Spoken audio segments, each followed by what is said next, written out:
l'énergie. Voilà deux grosses épines dans les deux pieds du gouvernement depuis des lustres. La question lancinante et vitale de l'eau et l'énergie se pose avec acuité, pour ne pas dire avec gravité, mais c'est une question, un sujet très brûlant à plus d'un titre. L'eau, c'est la vie, c'est élémentaire, c'est une source de vie. L'énergie est source de tout développement, quelle que soit la taille d'une entreprise. Mais manquer de l'électricité électrique, c'est freiner à quatre fers tout développement. Elle a toute son importance dans les ménages. Elle doit être une nécessité, un bien ordinaire et non un luxe.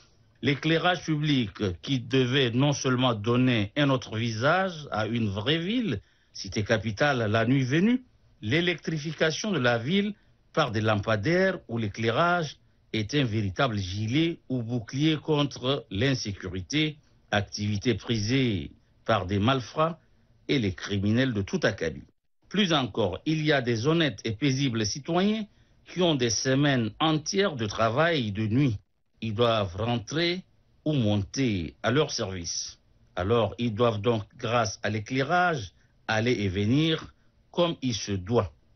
Il y a un autre groupe de noctambules aussi honnêtes qui veulent, après une journée bien remplie, veulent et ont bien le droit de se détendre, mais faute de l'éclairage public, ils sont la cible indiquée et privilégiée pour des coupeurs de route. Alors, le plus important ou intéressant de cette rencontre à la présidence de la République, autour du numéro 1 tchadien, quand bien même tous les sujets étaient importants les uns que les autres, mais à la lumière ni suite à une indiscrétion quelconque, parce que le sieur par lequel nous avons su et eu ce qui a été dit au palais est le chef de la délégation et de surcroît chef du département de l'eau et de l'énergie.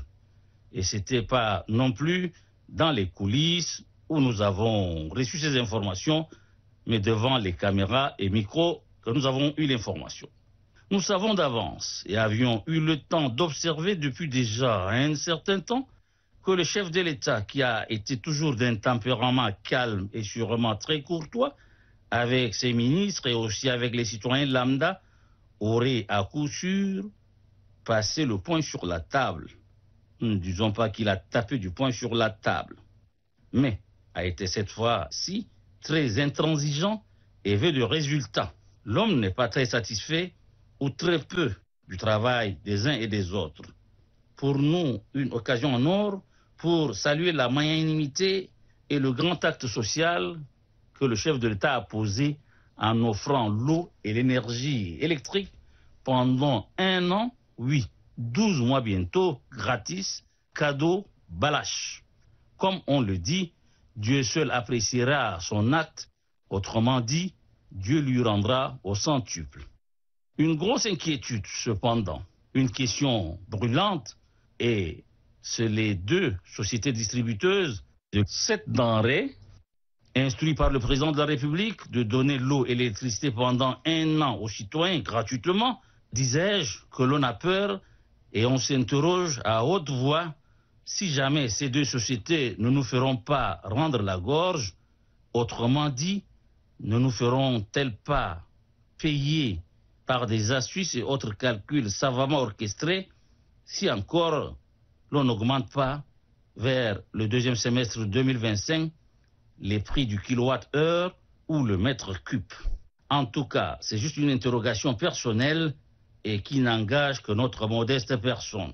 Un petit retour en arrière pour un autre aspect de cette rencontre à la présidence de la République, rencontre dirigée par le président Mahamat Idriss Déby Itno, lorsque le numéro 1 tchadien demande aux uns et aux autres de faire des vraies et fructueuses descentes sur le terrain, champs, construction des infrastructures et autres chantiers, il ne leur demande pas d'aller prendre pelle et pioche, sûrement, mais juste être des bons gendarmes et censeurs là où ça ne marche pas.